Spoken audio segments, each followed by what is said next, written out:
Se eu chegar nos meus 80, 90, 100 e estiver bem, eu tive uma velhice, mas uma vida completa. Não é assim tão simples. Olha, vamos mudar de casa, ou vamos sair dessa casa aqui, que ela não representa só o lugar onde você mora, mas tua vida tá aqui, vamos para uma outra. Qual é a relação que você percebe dos idosos com a casa? E por que a gente também tem que se atentar a isso? Então, assim, eu preciso ter acessibilidade para todos. Então, é importante a gente trazer isso no sentido de o que é uma cidade amiga do idoso? O que é um bairro amigo do idoso?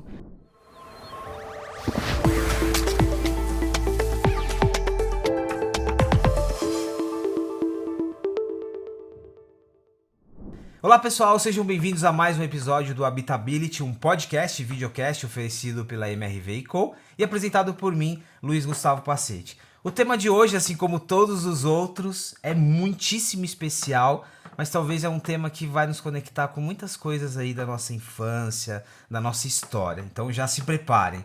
E eu recebo aqui Raquel Vanshoff Katz, tá certo? Me corrige.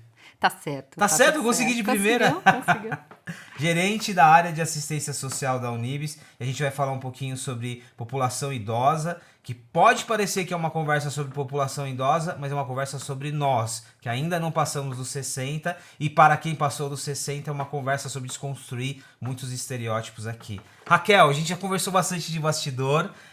Queria super agradecer por você estar aqui e para trazer um pouquinho pra gente de vivência, de experiências, de histórias, mas sobretudo para desconstruir muita coisa que a gente acha que é e às vezes não é. É isso mesmo. Obrigada, eu agradeço. Acho importante esse tema. A gente conversou bastante sobre isso, então tem a ver com a população idosa que já chegou nos 60, a população idosa que está envelhecendo e para essas pessoas que estão chegando. Então somos nós, né? O que eu quero hoje, que já não é mais o futuro. Então, a gente recebeu agora o censo, né, 2023, então hoje são 33 milhões de pessoas. Então, o que a gente considera população idosa? É isso que é muito importante da gente, primeiro, desconstruir o que aconteceu e o que é agora. Então, população idosa são pessoas que têm mais de 60 anos. Isso está aí na lei, tem um estatuto da pessoa idosa, que é o que rege. Então, que traz a ideia do quê? De cuidado, de acolhimento, de responsabilidade, de deveres, de onde a gente se encaixa nisso. Mas eu acho que mais do que você começou falando é a questão das relações que a gente tem. Então, o seu público é um público completamente diverso, né? Então, a gente está falando de um país, ou de uma cidade, ou de um estado que a gente quer com mais acessibilidade, com mais inclusão, com mais espaços de convivência. Então, a gente está falando da relação do meu filho, do seu filho, da criança, ao longo da vida, para quem vai envelhecer, para quem tem a oportunidade de envelhecer. Então, é uma oportunidade. Aqui já é uma primeira desconstrução e eu achei interessante de você trazer a palavra oportunidade. Porque a gente associa o envelhecer, é claro que não generalizando, né? Mas muitas pessoas ainda associam o envelhecer a algo ruim, né? A algo que vai ser sobre menos e não sobre... É sobre subtrair, não sobre somar. O que a gente tem de mitos ainda? E aí, principalmente da tua experiência, não só de familiarmente conviver com uma pessoa 60 a mais, mas no trabalho, assim, o que tem de mito sobre essa população? Excelente colocação. O que a gente tem que fazer? A gente tem que desconstruir. Primeiro, envelhecer não é doença. Não é porque eu tenho mais de 60 que eu fiquei doente.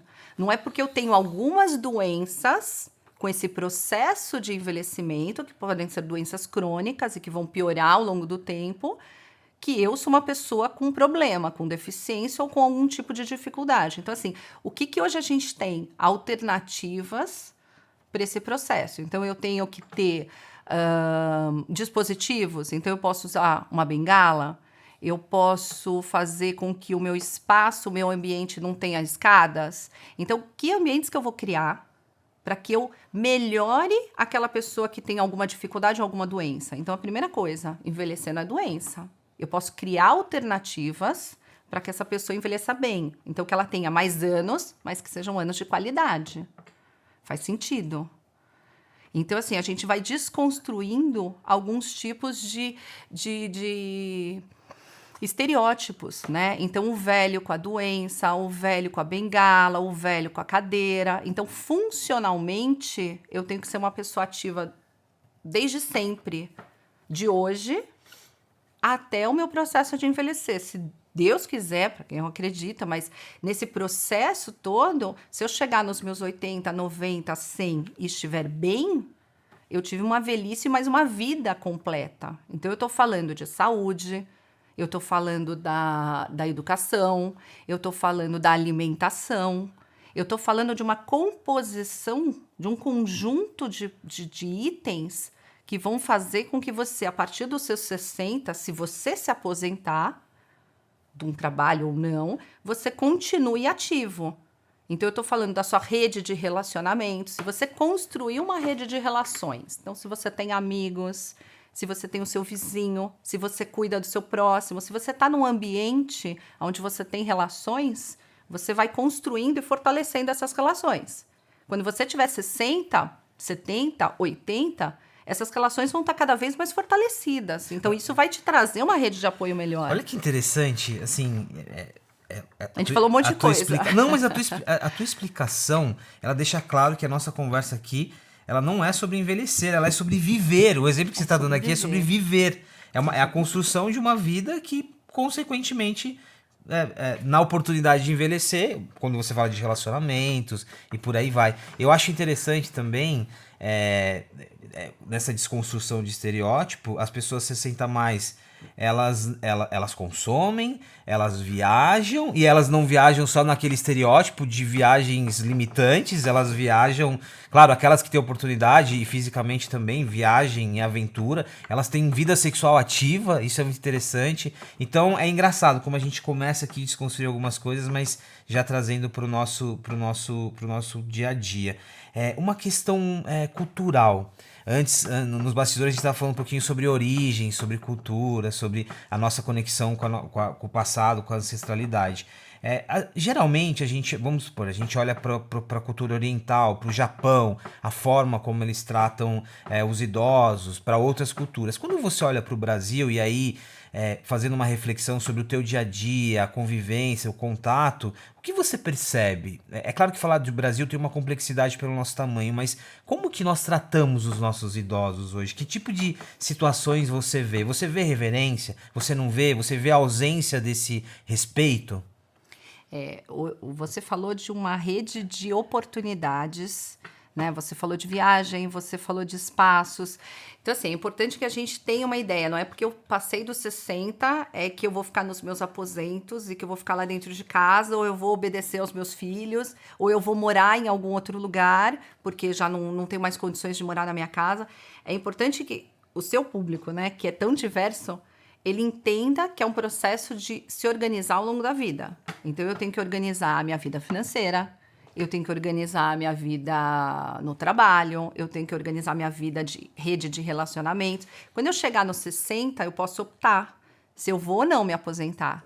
Se eu tiver essa oportunidade, né, tiver guardado ao longo da vida, tiver as minhas economias, se eu for uma pessoa diferente, se eu tiver educação, se eu tiver acesso, quanto mais acesso eu tiver, mais cuidado eu vou ter comigo, mais cuidado eu vou ter com a minha educação financeira, mais cuidado eu vou ter com o meu corpo, com a minha alimentação. E aí o que acontece? Eu tenho mais oportunidade, então eu vou viajar. Eu vou viajar para ambientes aonde? Onde comporte, né? Eu não vou subir um monte, a não ser que eu tenha treinado a vida inteira e eu continuo sendo um atleta com 60, com 70 ou com 80. É mais uma idade, então é mais uma fase da nossa vida. Então é importante que a gente faça essa organização ao longo da vida. Então eu tô fazendo atividade física, eu não sei se você tá, mas é uma troca. Então, meu corpo pede. Então, quanto eu estou conseguindo me organizar, o quanto eu estou ensinando para os meus filhos, e eu acho que é por isso que é muito legal, eu estava comentando ali fora, trazer esse tema. Eu acho que trazer o processo de envelhecimento para todo mundo. É uma educação continuada para quem é profissional, para quem trabalha na área da saúde, para quem trabalha na área da assistência, para quem trabalha na área da habitação. Então, a gente vai trazendo. O que eu vejo? Dentro da organização social que eu trabalho, a gente tem diversos serviços, né? Então, um dos serviços, os idosos passam um dia conosco. Então, eu tenho um espaço onde eu vou trabalhar um ponto, né? Que é o que nós estávamos falando. Eu tenho uma horta que eles plantaram, então eu vou trabalhar atividades o quê? Resgatando essa memória afetiva, os vínculos familiares, porque o que eu quero? Eu quero que ele saia desse trabalho, eu quero que ele saia desse dia, volte para casa e resgate isso com a família. Então, tudo tem um fundamento, mas quando a gente fala assim, eu tô dentro da minha casa, o que eu quero? Se eu consigo mostrar para o meu filho que eu cuido bem do meu próximo, se ele tem 60, 70, 80, eu consigo fazer com que ele se sensibilize e ele saiba, olha, o que eu quero para minha mãe? Eu quero para mim. Então, eu vou cuidar do meu próximo. Então, é uma rede de relacionamentos e cuidado ao longo da vida. Então, a gente está falando do envelhecimento, pessoas com 60 anos ou mais, mas hoje as pessoas estão com 80, 90, 100 e estão bem. A gente tem um dos serviços que é de convivência, eles passam a tarde conosco. Tem uma senhora extremamente ativa. Ela está com 101 anos.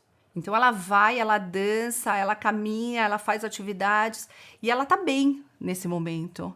E interessante que num outro dia, a filha tentou participar. Então, eu tinha várias gerações ali. Então, eu tinha a mãe de 101, a filha tem 70 e pouco, que eu acho que era a mais nova. E assim, aí vão os filhos dos filhos, os netos. Mas assim, você vê que a composição não fluía. Então, você também tem que definir o que eu quero para mim quando eu envelhecer. Então, Kel, você trouxe um outro aspecto interessante. Primeiro que você me fez lembrar, tem uma jornalista que eu admiro muito, a Cora Ronay, e a mãe dela tem, se eu não me engano, entre 93 e 96 anos, e ela nada e maratonas e viaja. Esse aqui já é um exemplo que me vem à mente, mas a gente tem muitos outros. E é isso, né? Ela trouxe esse estilo de vida e tudo bem. Mas você me trouxe uma questão aqui geracional. E aí, me colocando no lugar também, tem um processo de aprendizado aqui, né? Por mais que seja minha mãe ou minha avó, eu preciso aprender a conviver, porque a gente tem, não é conflito, mas a gente tem diferenças de perspectiva, de hábitos e por aí vai. E me parece que essa é uma dinâmica interessante e também você deve aprender muito com ela, né? De trazer um neto, de trazer um filho e colocar ali numa convivência. quem envelheceu, quem está nesse processo, então eu tenho 60, 70, 80, hoje é diferente de como nós vamos envelhecer. Vamos chegar nos 60, 70. E é diferente como os meus filhos vão chegar. Então, esse público de 30, 40, que está chegando e que vai ter esse processo, já está imerso, por exemplo, em inovação. Já está imerso a tecnologia. Já está imerso as questões do ambiente menor com espaços compartilhados.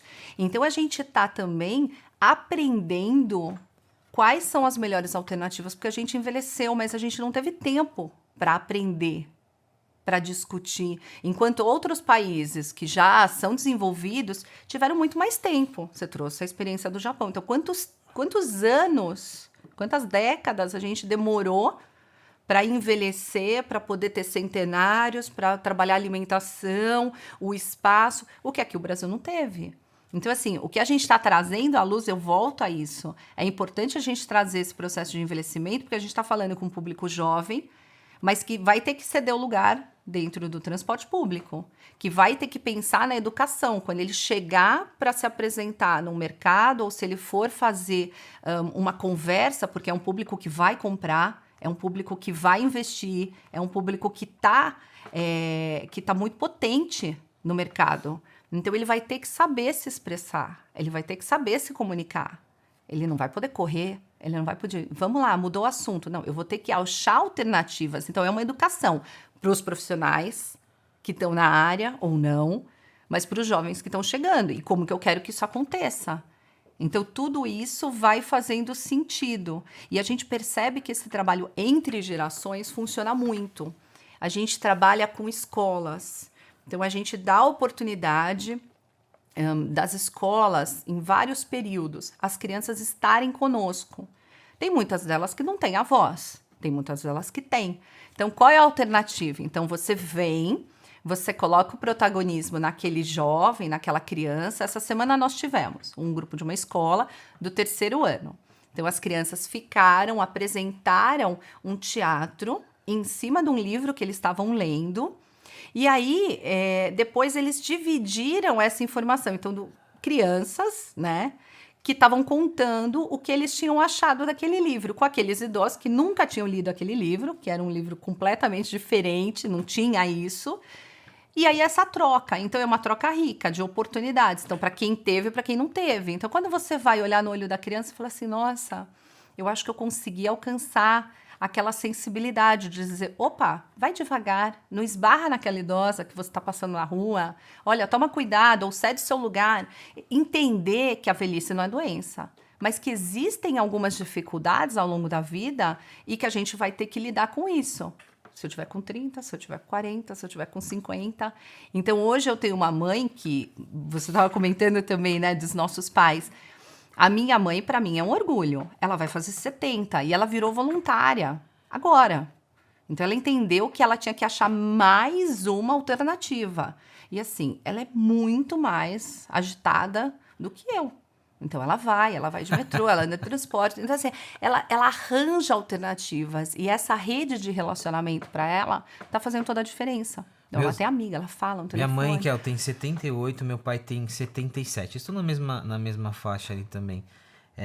E é interessante, tem um aspecto da tecnologia que eu já vou trazer, mas agora, e aí é uma pergunta que eu quero te fazer, porque eu estava refletindo, além desse aspecto geracional do exemplo que você deu, e aí muito a ver com habitability aqui, eu estava refletindo muito recentemente sobre o papel que uma casa desempenha para uma pessoa idosa. Porque muitas vezes, né, quando o tempo vai passando, e aí, num caso específico em que você vai mudando o contexto, né? Às vezes você tem uma casa que ela é muito grande, ou que. Aí dos desafios de mobilidades. Os filhos começam a tomar algumas decisões. E eu percebo, eu já vivenciei isso com meu avô, e agora eu começo a observar um pouquinho com os meus pais. Não é assim tão simples, olha, vamos mudar de casa, ou vamos sair dessa casa aqui, que ela não representa só o lugar onde você mora, mas tua vida tá aqui, vamos para uma outra. Qual é a relação que você percebe dos idosos com a casa? E por que a gente também tem que se atentar a isso? Você falou em duas coisas que, assim, é o protagonismo da pessoa, ela tem uma história de vida, ela tá lúcida, ela tá consciente, então ela tem que tomar a decisão. A gente tem a oportunidade, uso essa palavra de novo, da gente mostrar as dificuldades que vêm acontecendo. Então, é mais uma oportunidade de mostrar para os meus pais como é bom ou como é ruim morar ali. E o quanto tem de benefício mudar de casa, se isso fizer sentido para ele. Porque, assim, é o que você falou, traz a relação de uma vida inteira dentro da casa, né? Hoje a gente tem diversas alternativas de moradia. Então, nós temos as instituições de longa permanência, que podem ser públicas, que podem ser privadas, né? E aí a gente tem características, dependendo da funcionalidade, da dependência daquela pessoa para ir morar lá ou não. Mas aonde a gente quer? A gente quer que a pessoa envelheça dentro de casa. Eu quero viver, nascer, crescer, envelhecer e morar na minha casa. Então, o que eu preciso? Eu preciso de uma rua menos estreita? Eu preciso de uma calçada adequada? Eu preciso de uma calçada para mim hoje. Imagine quando eu tiver 70, 80, 90. Então, assim, eu preciso ter acessibilidade para todos. Então, é importante a gente trazer isso no sentido de o que é uma cidade amiga do idoso? O que é um bairro amigo do idoso? Né? São conceitos de que eu tenho a oportunidade de trazer aquilo que te faz sentido. Aqui é outro aspecto interessante. Uma cidade amiga do idoso, ela é amiga de todo mundo, né? Ela é amiga de todo mundo. Aí é que não é só pro idoso. Essa é uma leitura bem interessante também. E aí a gente traz o quê? A gente traz particularidades. Eu vou adaptar uma mesa, eu vou adaptar uma cadeira, eu vou tirar a escada e vou pôr uma rampa. São coisas que eu posso fazer.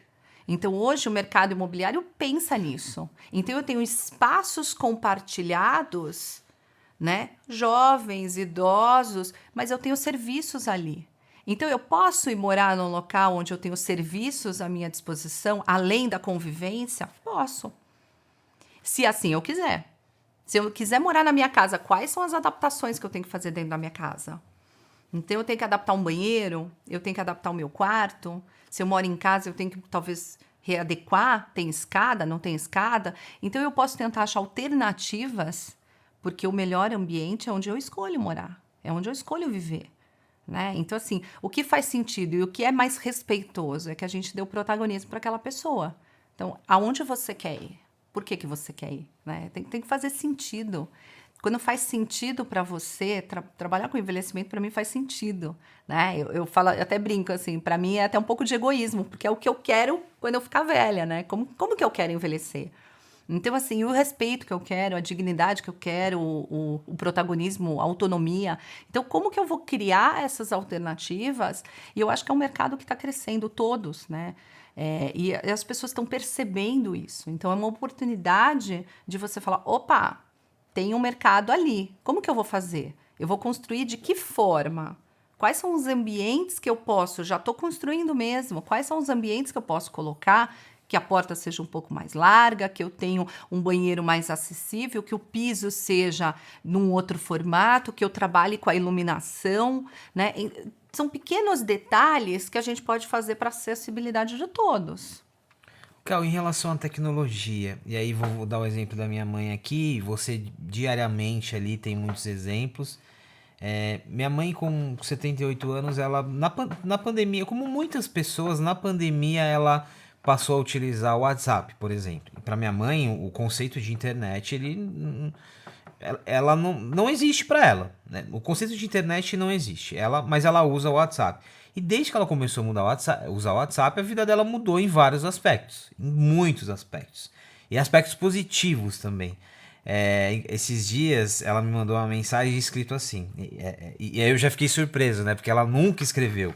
Ela sempre mandava áudio. Mas veio uma frase assim: ama você. Ela me mandou. E aí depois ela mandou um áudio se desculpando, porque ela falou assim: a Ana, minha sobrinha, neta dela, eu tô tentando aqui escrever, e aí a Ana me ensinou, mas eu escrevi errado, você desculpa, viu? Mas eu queria dizer que amo você.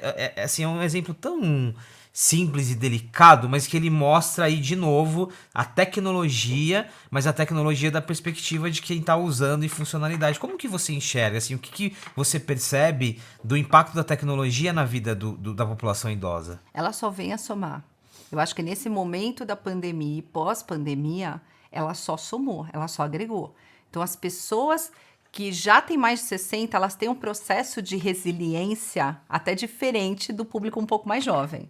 Quando a gente percebe as dificuldades, questões de saúde mental, o que a gente percebeu? Que era mais difícil, mas elas começaram a fazer uso da tecnologia justamente para não se sentirem tão sozinhas.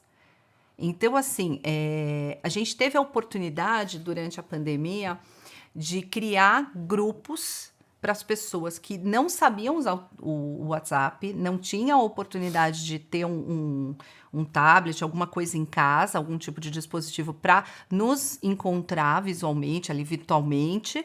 E aí a gente foi ligando para as pessoas. Então, a gente foi ensinando durante a pandemia. E a gente teve muito, assim, para espanto da equipe toda, as pessoas começaram a aderir.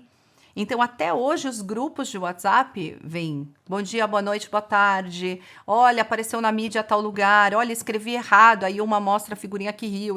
Essa interação, ela faz bem para quem está aprendendo. E quanto mais conexões nós fizermos, melhor. Eu envelheço melhor, eu consigo melhorar minha memória, eu consigo aprender novas coisas. Quer dizer, a tecnologia veio para a gente poder aprender mais coisas e viver melhor. Não faz sentido eu voltar.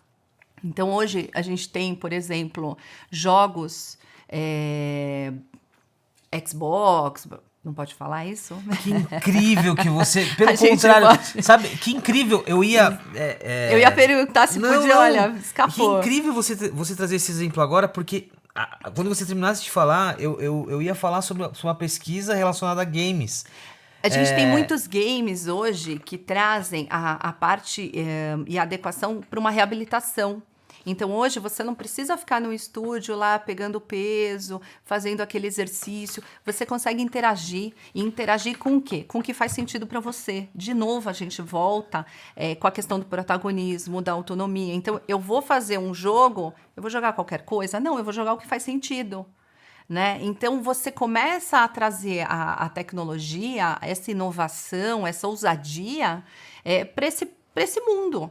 Então, você tem já alguns bonequinhos, bichinhos que ficam próximo a algumas pessoas idosas em instituições de longa permanência para ter o carinho, para conversar. São bichinhos, os robozinhos. Você começa a trazer a tecnologia para dentro dos espaços. Pessoas, por exemplo, que não têm... A gente tem aqueles óculos de realidade virtual lá na organização.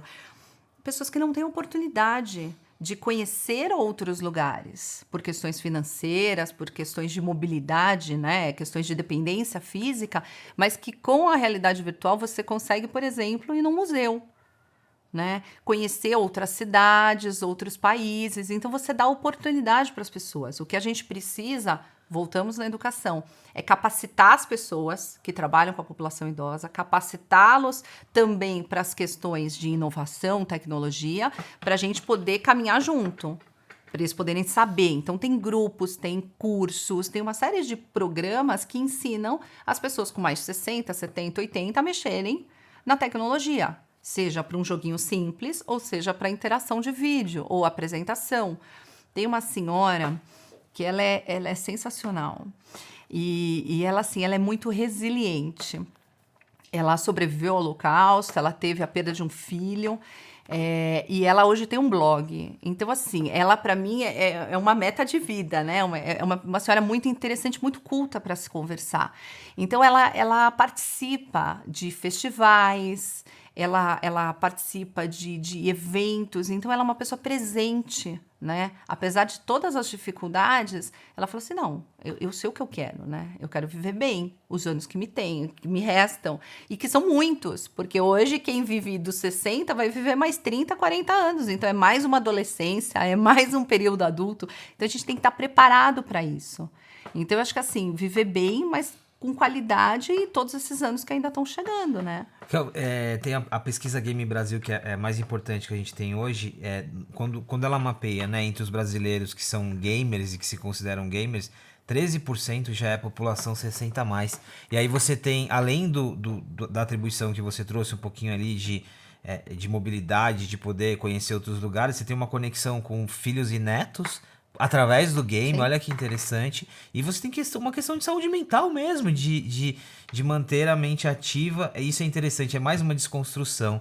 Eu vou ficar mais um pouquinho aqui em tecnologia, porque eu tô lembrando de um exemplo muito legal.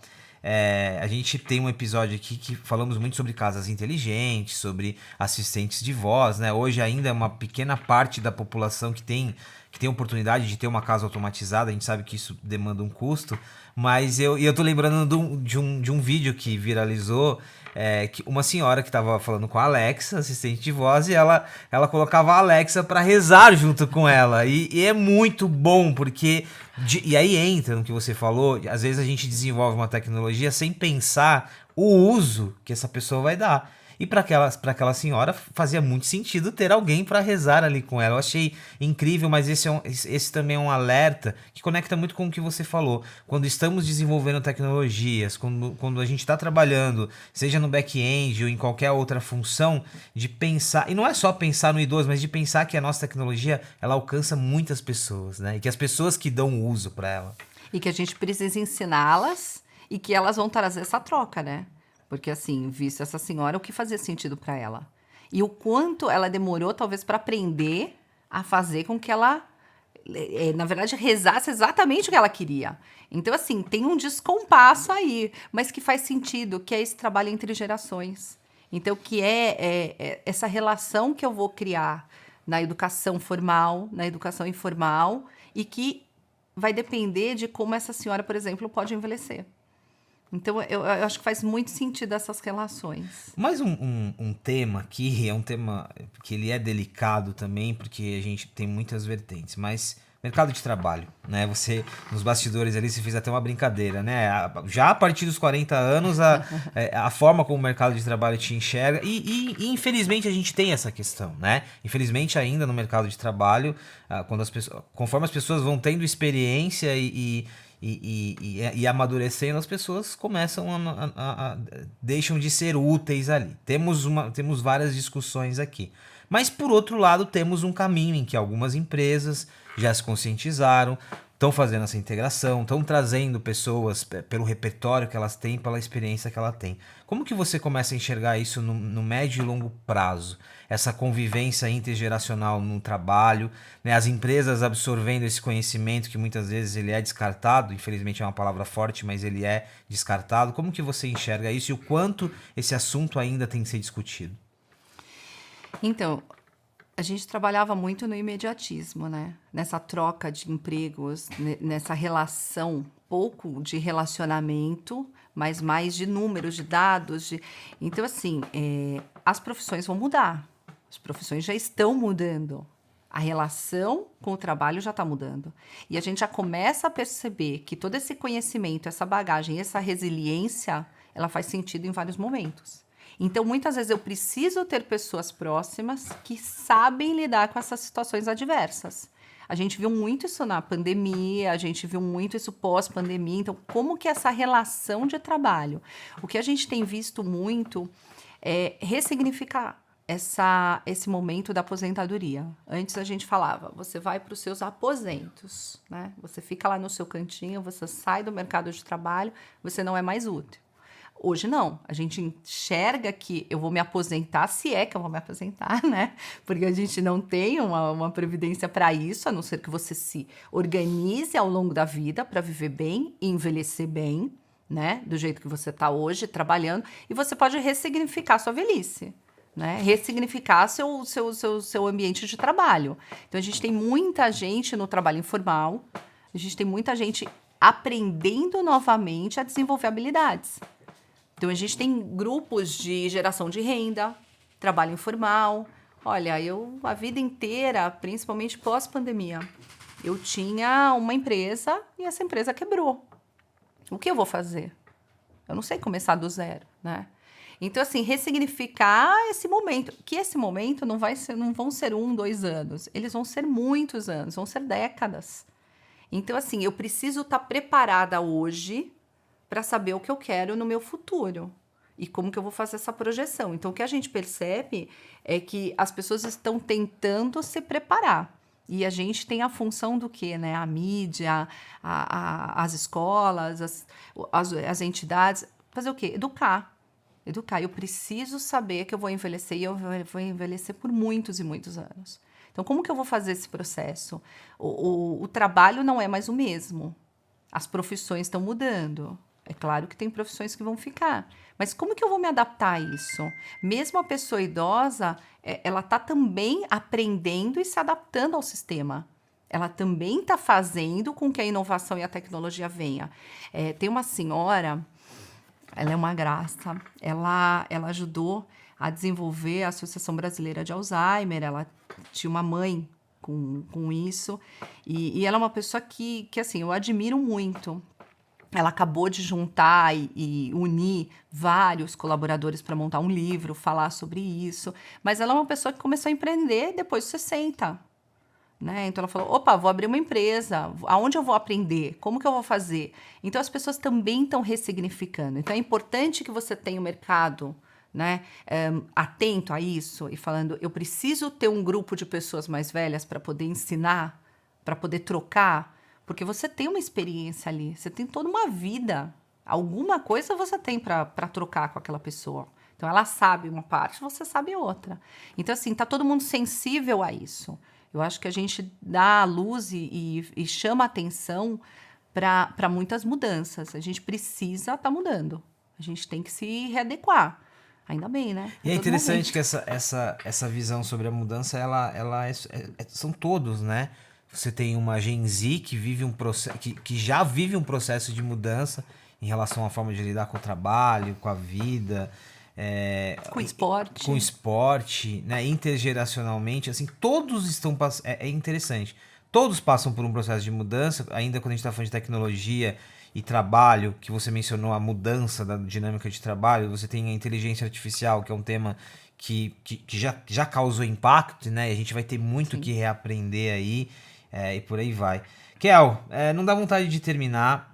Acho que ficou muito claro que essa conversa não é, apesar de usarmos como exemplo aqui a população idosa, essa é uma conversa sobre nós, né? E aí eu queria terminar com uma pergunta muito pessoal, assim, do momento em que você começou a trabalhar com a população idosa e tirar aprendizados aqui, o que você mudou no seu processo de envelhecimento? Assim, que coisas você aprendeu e consegue aplicar que talvez se você não tivesse tido essa experiência e se despertar, você não aplicaria? Eu aprendi primeiro o respeito com o próximo. Eu acho que isso foi uma coisa que me ensinou a importância dessa educação entre as gerações. O grau de resiliência para a gente conseguir ter uma mente, um corpo são, né? Então, estar envelhecendo, né? Estar próximo às pessoas que estão envelhecendo ou que são pessoas idosas, que já têm 60, 70, só me faz aprender a cada dia, assim, que, como a gente brinca, né? A velhice, cada dia é um flash, né? Então, assim, a oportunidade de crescer, de me doar, de entender que eu tenho mais alguém ali, né? O quanto a gente é responsável pelo mundo como um todo, quanto essa rede, eu acho que mais do que tudo, a rede de relacionamentos que eu faço ao longo da minha vida vai fazer a diferença de como eu vou envelhecer. Então, isso eu acho que é uma grande, uma chavezinha assim, importante que virou em mim. Assim. Isso é muito profundo, né? Quais são os laços e o que você está construindo no seu dia a dia hoje, né? Muito legal, queria muito agradecer, não dá vontade de terminar. Obrigada. É interessante como esse tema conecta com outras conversas que já tivemos aqui, que passa por sustentabilidade, alimentação, enfim, são muitos temas relacionados. Obrigado, Kel. Com certeza depois dessa conversa eu vou mudar muitas coisas aqui na forma de enxergar esse assunto, inclusive de observar mais, né? Acho que principalmente essa parte da escuta. Obrigado mesmo pelo tempo. Obrigada pelo Gostou convite. do papo? Eu adorei. A gente podia ficar várias horas falando disso. Quando tá bom, ele passa muito rápido. Passa rápido. Pessoal, obrigado pela presença de vocês em mais um episódio. Mais um episódio muito legal e profundo, posso dizer. E é isso, Habitability é uma jornada incrível que tem muito conteúdo aqui. Você que chegou agora no nosso conteúdo, acompanha MRV & Co. Ali você encontra outros episódios e muito conteúdo relacionado ao Habitability. É isso, até o próximo episódio.